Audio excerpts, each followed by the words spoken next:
And welcome to Thunder Arena Swindle Part 2. I am Steve Hunt, and my guest today is a very interesting person, a good friend of mine, Jay Barnett. Jay is a man of service. When people say thank you for your service, I think of my friend who has served in the military as an OKC police officer and lieutenant, and now he is a lawyer who is very much on the side of people. He's been taking a lot of cases for a lot of good people, and it's a pleasure to have him on here. Saturday, I was on a panel discussion, Legal Women Voters, and it was myself, James Cooper as the neutral, and nobody on the yes side because they refused to come up and discuss. So I wanted to set an example and have my friend Jay on, who is kind of reluctantly in favor of this, I would say. Is that a good way to put it? No, not reluctantly. I mean, I would say it's that my position's qualified, but ultimately, I think you have to vote for this. So I wanted to have Jay on to kind of explain why he thinks he wants this to happen, the good and the bad, and how ultimately we need to be in favor of it. And I wanted a different opinion from the people that I have on here to try to set an example to the powerful people of the city who are suppressing all discussion on this matter. So, Jay, if you'd like to just kind of freestyle a little bit, talk about yourself and your stance on this, and then we'll have a discussion about it. Sure. I think in the interest of full disclosure, this isn't about being a fan of the NBA. This isn't about, um, you know, this is strictly about economics. This is strictly about being a guy who loves Oklahoma City. I was born and raised here, came back here, stayed here. I've made choices multiple times in my life where I could have moved on to another city, another area, and I've chosen to keep my family in the Oklahoma City area. I think the people here are wonderful. I think it's a great city. And so the Thunder, uh, the economic force that the presence of a professional franchise brings to a city is difficult to quantify. They bring a sense of unity. They bring a sense of identity. They they're positive. When people feel the way they do because of the presence and the success of a franchise, like Oklahoma City. And let me say, it's a great franchise. It has great ownership. It has, I believe, the best general manager in the NBA, sharpest Sam Presti. It's a great organization. When people do that, they engage in the free market. They step into the free market. They engage in business. They spend money. They start businesses. They engage in ventures. Those things are all good. When people talk about the city, it's positive. If you go outside of the state, and someone finds out that you're from Oklahoma City, it's not uncommon at all that they will engage in a discussion about the Thunder.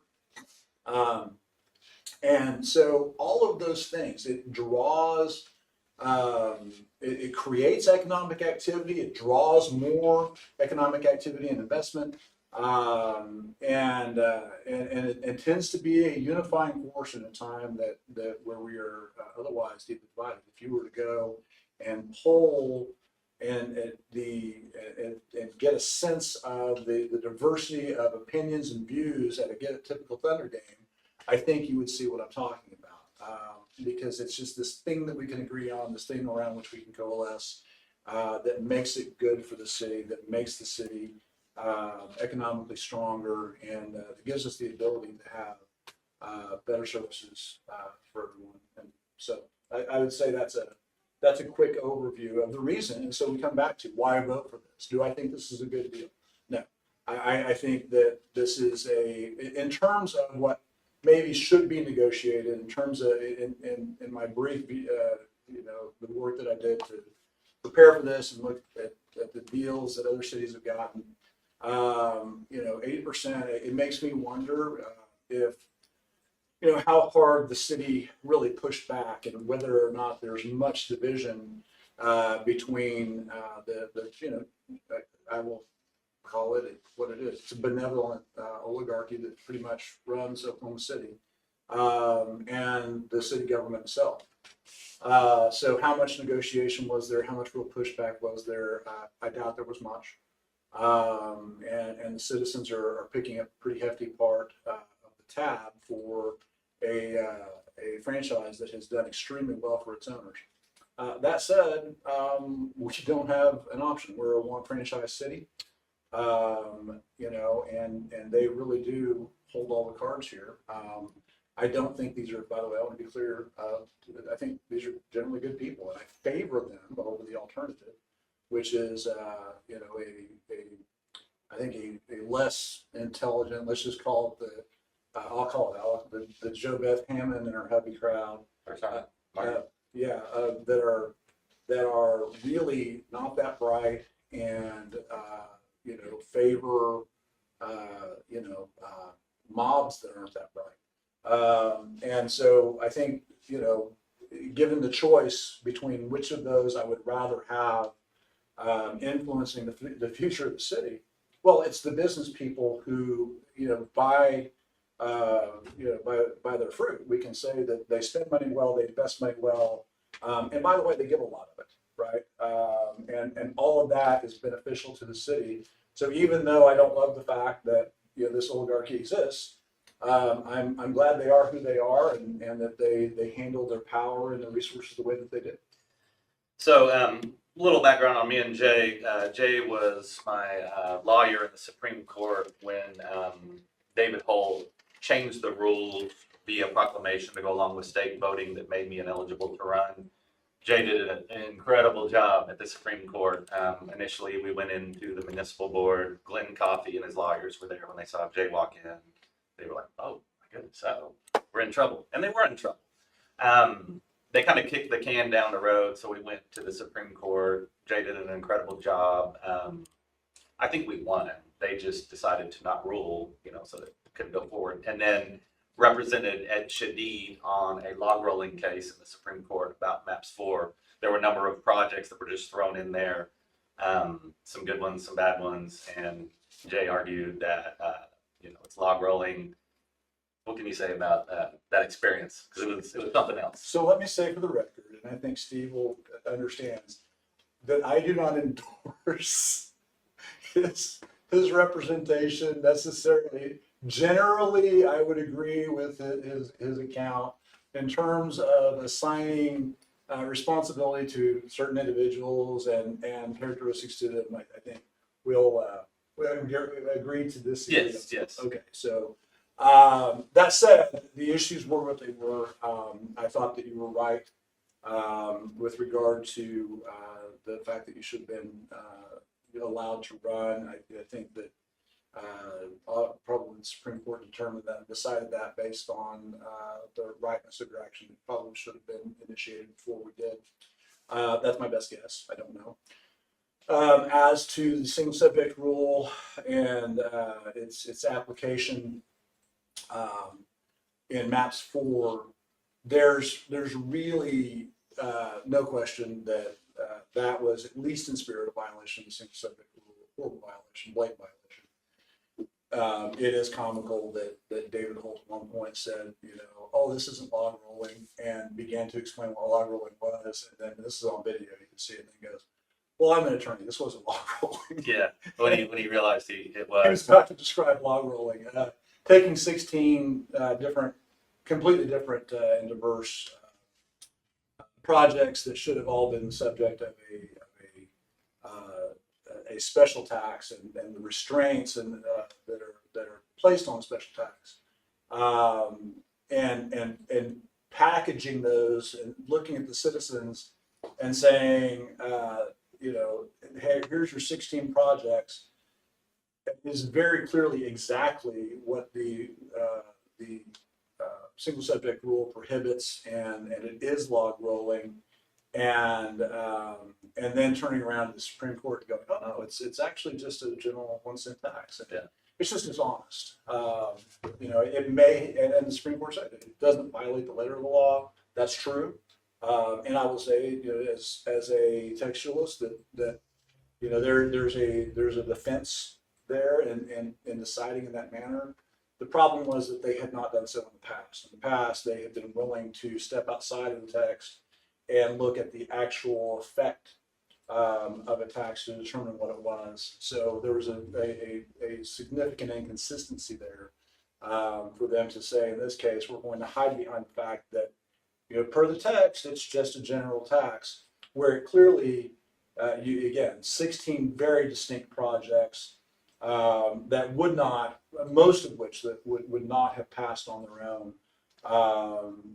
Ed did a great job of setting that up, and we were able to demonstrate that, and it just didn't matter. So I think the reason that they wouldn't rule on it was they said that there was no mandate for any of those projects. Is that correct? That's yeah. I think that's a fair summation of what the court said. Is that that the city maintained the ability. They had this advisory board. They very clearly they were not communicating this to the general public. Right.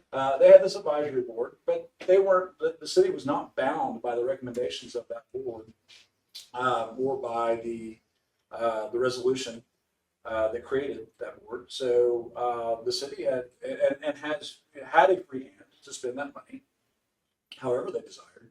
And in fact, in some cases, they did reapportion percentages and some of the numbers as they saw fit, and they can still do so. And you mentioned that advisory board. It's interesting to note that in this past week, Mayor Holt has reached out to one of the members to not use his position to speak against the yes for the $1 billion to the Thunder. Russell Pace had posted a story on Facebook about how, this is one of the 50 best arenas in the world. It was a poll, and Holt reached out and told him to stop using his status to talk about it, all the while he uses his status to promote it, which is pretty astonishing. Yeah, I mean, so I'm not, I do not despise David Holt as you do, but if you think he's a principled individual, he's just not. Nor is he the smartest guy in the room. He is the most slippery guy in the room. And you definitely, if you're somebody, coming from my background as a police officer, he's not somebody that you would want to have your back, because he won't. Well, they didn't in 2008 when the police were against MAPS 3 and stated that the only reason y'all were against it was because you didn't get your raise, which was a bunch of BS. And I know that really infuriated you. Right. So that's David Holt. David Holt is going to be pro police when it benefits. David Holt is in favor of the thing that benefits David Holt. Okay. And David Holt is not a shot caller. Okay. I think he's a great. What do you mean by shot caller? He's not making these decisions. Okay. He doesn't decide what he says. He's I would say completely bond paid for. And now I think he's a great fundraiser. Oh yeah, that's why he's the new dean of OCU law. That's the only reason. And because when I look at what was there when I was there, and Dean Couch, and what a phenomenal scholar she was, and the judicial temperament that she maintained, even as what an amazing example that set as the dean. Versus David Holt, he's a fundraiser. Now the school needs that. They need a promoter. They need a fundraiser. They hired the right guy. He's not my type of person, but I mean, he has a place in the world, and fundraising and marketing, putting for both for the city and for the school, his ability to articulate and to inspire and to get those institutions to put their best foot forward. He has that. And I will add, okay, that he has at least had the courage. I know that this is where I'm going, but at least he's not a Trump supporter, right? So as a Republican, as a conservative, which he's not, okay, I mean, I can at least appreciate that he's had the courage to call Trump out for what he is. I would disagree, because I think people like Holt are to create the need for people like Trump. I mean, this extractive, exploitive measures that he puts forth. I mean, we're at about 75% of I appreciate you not cutting me off. I got some Trump supporters in the room. About 75% of rentals in Oklahoma City are owned by New York, California, Florida. The broadcast rights are outsiders. The money that's gushing out of Oklahoma City is insane. And I think if we could have a good discussion about that at some point, I think people would say, hey, wait a second. Like I always say, my old $500 2009 Paseo apartment, 1,600 now. Right. My apartment when I ran against Cornett at 15th and Lindsay was 600. It's 2,800 now. And this is all to benefit the outsiders. And as we said on a previous episode, Holt doesn't care because it increases the tax base when you get this inflation, more taxes, more projects to make it look like, he's doing a lot. And with that, this is a horrible deal. And I think the first maps took a couple times to get it passed. It wasn't called maps before. They had tried a lot of projects and things that were pushed down. There's going to be 2 expansion teams coming, and therefore the NBA does not want anyone leaving. And I think it would be a bad look. So I think it's dishonest to say that we're going to lose the Thunder. And it's also take that risk. That's what I would beg you to consider that the businesses and the people that, just consider if we take that risk, mm-hmm. okay, understanding that there is no shortage of cities who would jump on getting an NBA franchise, just like Oklahoma City did. Okay, do you want to take the risk? Because the impact to our city, to our economy, to the everyday people that you advocate for on a regular basis would be massive. I'm with Edward R. Murrow, who said this country was not founded by fearful men. We don't need to be afraid of losing this team. We need to set a precedent that these horrible deals that have created a horrible situation for the country right now. People are not doing well out there. Costs have skyrocketed on all goods and services, and people can't get into affordable housing. Crime is going up. Things are not good in the world. We've got war on multiple fronts.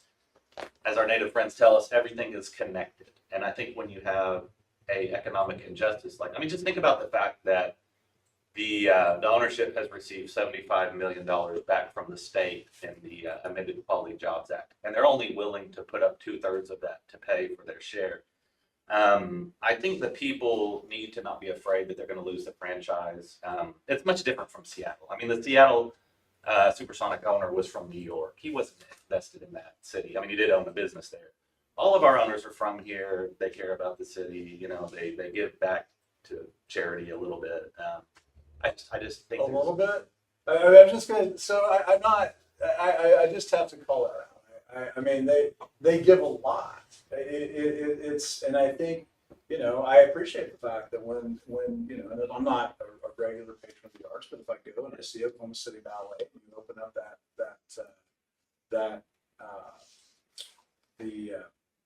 program, mm-hmm. and you look through there, and you realize your ticket price did not put this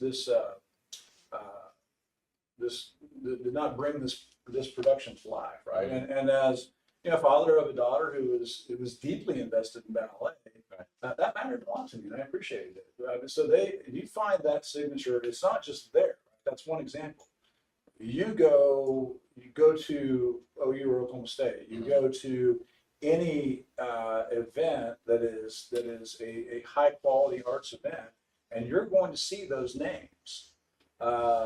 So I don't know that I would say a little bit. Go to the Homeless Alliance and see what they're doing. I'm going to say I don't know, but when you start digging into a lot of the charitable causes in Oklahoma City, you find these people behind them. They give a lot of money back. And when you find the things that create the need for charity, you see them playing a big part in it, which I thought was interesting. At the September 26th deal, when they voted to put it on the ballot, a woman from the United Way came up and said that not-for-profit entities are thriving. And I thought that was very telling. Even more telling was the next day, David Holt's wife got a $250,000 job as CEO of the United Way. So you got this man who's creating the need for charity, and his wife who's making, Are they creating the need? Seriously, is poverty new? Well, that's your argument, is that they're creating poverty, and I would tell you that I don't see that. In my experience, which you cited earlier, my experience is that people and their choices create poverty. Okay, and that's just the truth, and it sounds harsh, and nobody wants to say it, but it's a fact. There's a reason, okay, that these people have money, Mhm. okay, and other people don't. And it's not just that they were born into it or somebody gave it to them or somebody gave it, because $250,000 in terms of again, the shot collars, Mhm. $250,000 a year job is not that. Okay, this is not, these are people who, people are a product of their choices. Yeah. Okay, I'm not Or saying, responses to their trauma. I'm not, well, are you telling me that wealthy people have no trauma? I assure you that they do. Okay, I promise you, in dealing with them and representing them, I've not come across someone who has lived a trauma-free life. Yeah. Right. So once again, I'm not trying to be heartless. No. I'm trying to say that it sounds like you're arguing that if you did away with David Holt and the people who back him, that we would do also away with a lot of the social problems that we have faced Now someone would in just Oklahoma step City into their. since long before Oh yeah. any of these people were involved Yeah. in Oklahoma City. This is not new. Yeah. This is the state of humanity. Yeah, I know a lot about the Penn Square Bank, and as I see us replicating those patterns, it's it's frightening.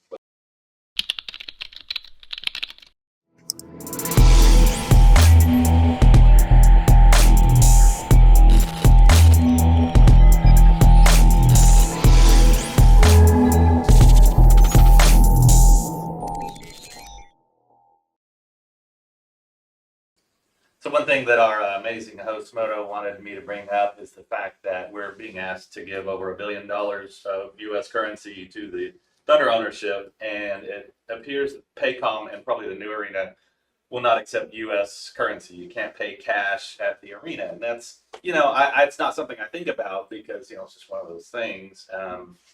But honestly, a lot of the people that come from out of town, the hard-working guys that typically carry cash on them, are going to go in. Some of them are going to have to leave because they can't spend their money there. What do you think about that? Is that anything that you ever really? I have to say that it's not something I'm passionate about.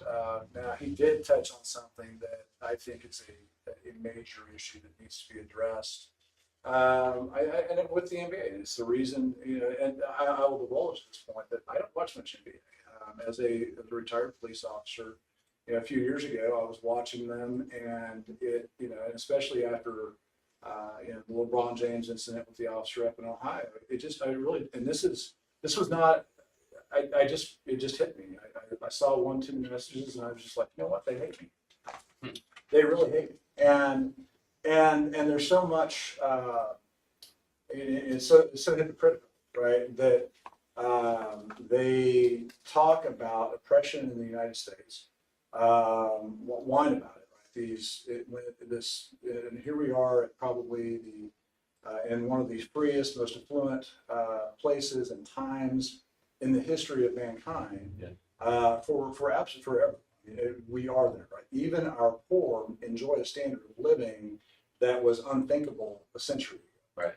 And so here we sit, and they're going to scream. And by the way, I'll make it be clear: it's not that we do not have problems in the United States with oppression and racism.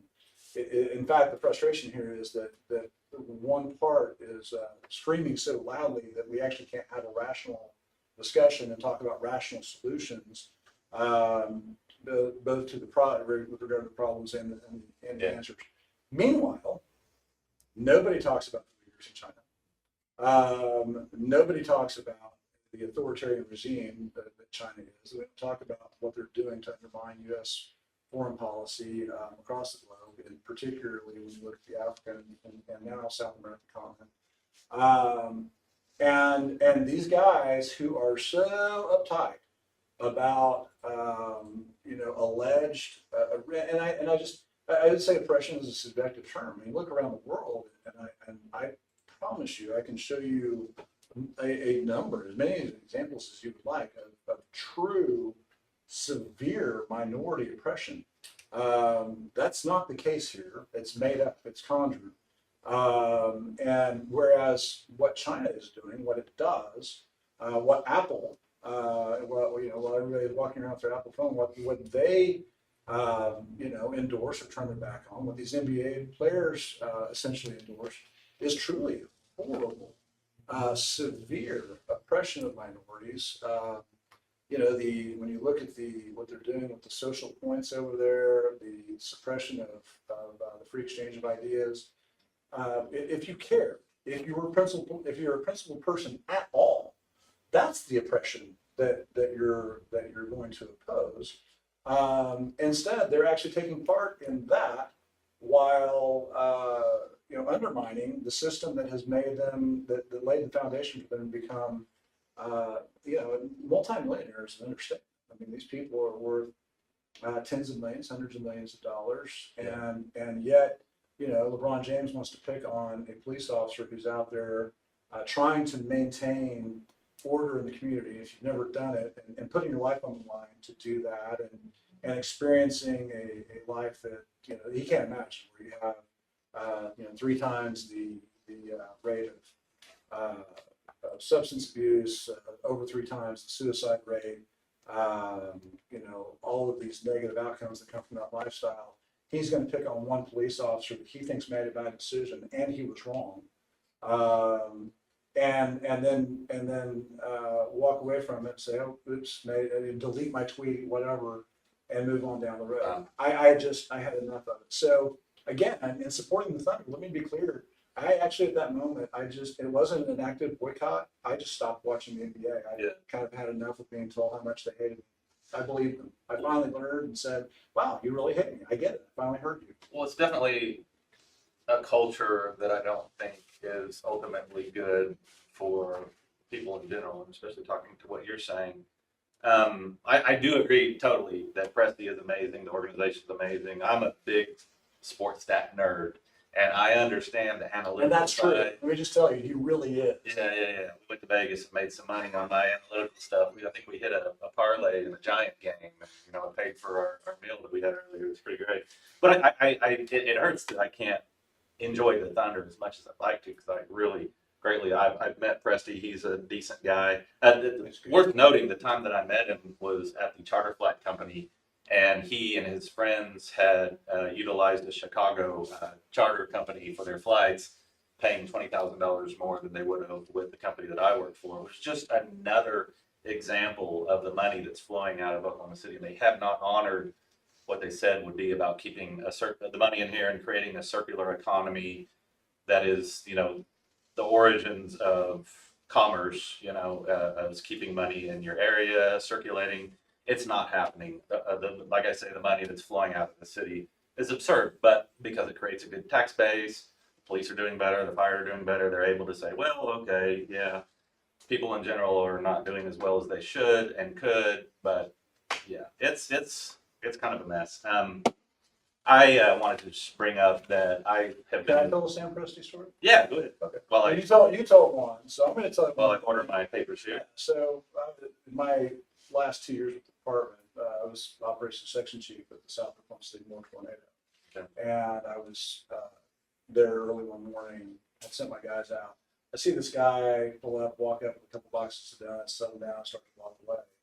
And had I stopped him, right, and got a picture with him, right, Sam Presti would have walked in, brought this stuff, gone way up his way, bring a couple dozen donuts, and I saw no indication whatsoever that he had any intent of being recognized or being thanked. It was just a thing that he did, I know your experience with him, and I know it's just a couple of boxes of donuts. But you know how important donuts are to cops. Yes, right. Yeah. I mean, this is, it's our sustenance, it's our resistance. But it meant a lot, and I sense absolutely no intent on his part to be recognized for that. It was just a nice thing to do. Especially compared to someone that always likes to get their picture taken and look at me, look what I did for the community. Yeah, like that. Yeah, that's true. Yeah. By the way, as to Matt, going back to Matt's floor, anybody who thinks that the public just, that they'd sent in those 16 projects had been selected when David Holt gave his speech, talking about, hey, we want to know what you wanted. We submit your ideas, and I know people who tried and that thought that they had some pull and found out that they were not part of the old one. So it's what Sheldon Wolin calls inverted totalitarianism and managed democracy. You know, and it's Once again, would disagree with that characterization, but okay. well, it's totalitarianism turned on its head, where you make it feel like you have choices. We have no choices in this. There's been, you know, he said there were 14 months of very public debate when what he was referring to were the people on Twitter that he doesn't block. There's been no input from the public, no back and forth. And that's why I honestly believe the team will not leave. And I believe that if we vote this down, we'll get a better deal. And I wouldn't have, I would have a problem with paying 50%, but I would certainly more willingly accept that because, like I say, they've gotten $75 million back from the state and the Quality Jobs Act, meaning the Thunder have paid zero net state taxes. The franchise is worth 1.8 billion. They're going to do a bond so they can get the money right away, and that's probably going to be generated by Sessions, who's the largest private bank owner in America. So they're basically going to lend themselves the money, get interest on it. You know, the money's there.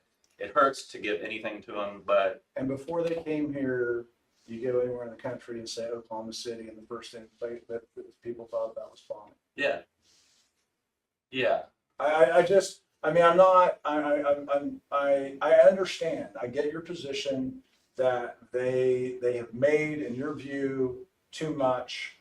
My position is they have made a lot. They also made the investment. That is the way things work. And they do continue to reinvest a great deal of that in the community.